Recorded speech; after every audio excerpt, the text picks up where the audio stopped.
Hi, everyone. Welcome to week 5 of Bio 230. That is the last week of instruction. It means that on this Friday, all of the assignments are due. Professor Torquato and I cannot extend those deadlines. That is a deadline set by the college. So all content is done this week. And then next week is when you'll have your second exam in the course. And I just want to give you some tips for how to prepare for that exam. Before I get into that though, I want to say that I'm really proud of what we were able to accomplish this semester in making these notes for how to prepare for exam 2, and in making the exam 2, I realized that we were able to cover a lot of content, and I think that everyone should be happy with how much genetics they learned this semester in the first half and in the second half, despite all odds. I think it's been really fantastic, and I'm just really proud of what we've been able to achieve. So hopefully when you're preparing for exam 2 and when you take exam 2, you're going to really feel accomplished. I think you should. So, oops, go to the next page. So just some logistics about exam 2. What's the format like? Well, it's the same as exam 1. You're going to download a Word document from your discussion Moodle page. You should expect a mix of different types of questions, just like on exam 1. So some short answers, some multiple choice, some kind of fill in the blank style questions where there'll be a blank, but I'll provide you with like a word bank and you have to choose kind of like the drop down menu quiz questions. In that Word document, you're going to type your answers. Save as a PDF, that's really important, otherwise Moodle doesn't let us look at it.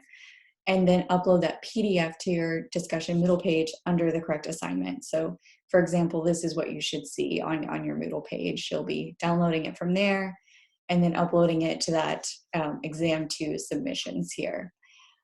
It will be posted early on May 5th, and it is due on May 8th. That is a deadline set by the college. So again, please adhere to this deadline. We really can't offer any wiggle room there. Again, there's no time restriction, but we are planning for this to only take you 2 hours. You can obviously take more time than that if you like, if you need that time, but we're writing the exam, so that it shouldn't take you longer than that. It is open note, open book, open quiz, open video, open whatever you want, except speaking to your peers who are also taking this test. We also won't be holding tutor hours or office hours during the exam period, but you are able to email me or Professor Torquato or both of us if you have a question about the exam that you think we need to answer right away. For example, if you find a typo or have a specific question like that.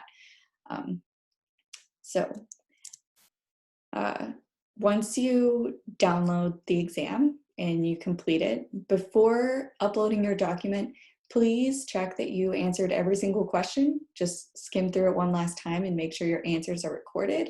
Make sure that autocorrect didn't mess anything up. For example, I know that when I type the genotype little a, and then I hit enter or return, sometimes it automatically changes it to a capital, which would be a big A, which would obviously make a big difference in your answers. So just go back through and double check those things. And then again, make sure you save it as a PDF. After you upload your document, after you submit that assignment, please just go back and check that you uploaded the correct document. Like it wasn't an assignment for another class or something like that. And then also just click through it briefly to make sure that you uploaded the entire document. So you got all of the pages, because I know wacky things sometimes happen. And again, this deadline is very strict. So if, it wasn't until we were grading it and we saw that only 1 page of your exam got uploaded, but it was after the cutoff deadline, we have very limited options. So it's very important that you get that entire document uploaded the first time. So that was all about format, but what sort of content should you expect? So the questions are coming from the quizzes themselves, not from the recommended book problems. They're coming from the quiz questions. Some of that material is from the first half of the course. This is just because that's how genetics works. Like you should still be able to solve a Punnett square. You should still understand the concept of dominance, that one allele might be dominant to another. But I am not writing any like linkage mapping, tetrad analysis, or epistasis type questions. So it is mostly just the content from the quiz questions. How should you study? I recommend that you go back through the quizzes. And what I'm going to do for that is I'm resetting all of the quizzes that you've taken to unlimited attempts. So you'll be able to go back in and access all of those quizzes and take the quiz from scratch. Your grade for each quiz is the highest grade of any of your attempts. So if you get 100% on your first try, then that's going to be your score. If you got a 50% on your first try, but then you get 100% on your next try, then the 100% is your next score. And this is important because I want you to go through and make sure you understand how to get the correct answer, obviously, but I also want you to understand why the incorrect answers are incorrect. So for example, if it was a multiple choice and you knew that, you thought that B was incorrect, but you didn't know exactly why, click on B and submit that, because I wrote all of this feedback for those questions. But you only get the feedback if you answer incorrectly. So because your quiz grade is the highest out of any attempt, it might be worth going through the quizzes and trying to get a 0 just to see what sort of feedback you get if you do answer incorrectly. And while you're doing this, think to yourself, how could she rewrite this question for an exam question? I am trying to write the questions to be application-based. So for example, I know I've told lots of you this, the gel electrophoresis, where there's the crime scene DNA and the different crime suspects. You can definitely imagine another question like that, but where I've just changed the band patterns and I've changed, the DNA patterns that you see in the gel. But you can still apply the same logic that you applied to get the question right on the quiz and to also get it right on the exam. Also, to help you with this, I made something that I was calling the Part 2 outline, and I'll have a link to it here. I'll show you in a second, and you can make a copy of this for yourself. And in this outline, I have different objectives for each of the videos and quizzes, and then I also added some resources, but you can fill this in yourself. So I'm going to try to open this and see if I have to change the screen that I'm sharing now. There you go. So for each video, so we have, it's broken down by week and quiz and the video name and a link to that video. I have what you should be able to do after you've watched that video and taken that quiz. So for example, you should be able to label the components of a chromosome, describe the central dogma of biology, etc. And then over here, I have some additional resources. This is here for you to use. You can make a copy for yourself and you can just look at this and think about it. One thing I like to do, because I'm crazy about spreadsheets and about assessing my own understanding, is it's optional, but I put this here. It says on a scale of 1 to 10, how confident are you that you can do it? So how confident are you that you can describe the central dogma of biology? And if you are 10, 100% confident, then you can write 10 and move on with your life. But if you aren't super confident, so maybe a 5, then I wrote this so it's gonna like automatically make like a little heat map for you, right?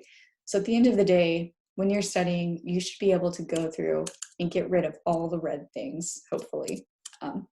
And that would mean that you have really good understanding there. But that's just me being someone who goes crazy with spreadsheets. So I'm gonna take all of those away.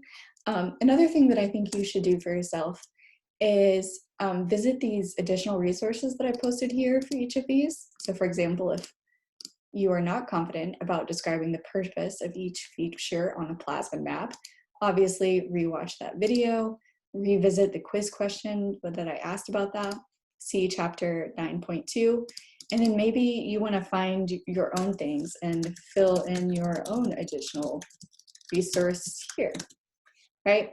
And then what that would end up being is this giant list of everything that you've learned how to do this semester with everything you need to know all in one place. This is totally optional, and I know that just looking at it, it can look overwhelming. So if it just looks overwhelming to you, then forget it. Just go back through the quizzes and move on with however you want to study. But it's something that I like doing for myself so that I know what all I'm teaching. And also, again, I got really proud when I looked at this and I was like, wow, we really did go through a lot of things. We've learned a lot of genetics this semester. So that's it. It's totally up to you.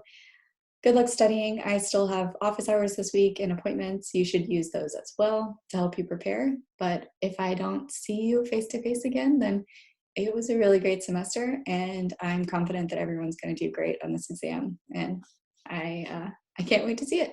All right, bye.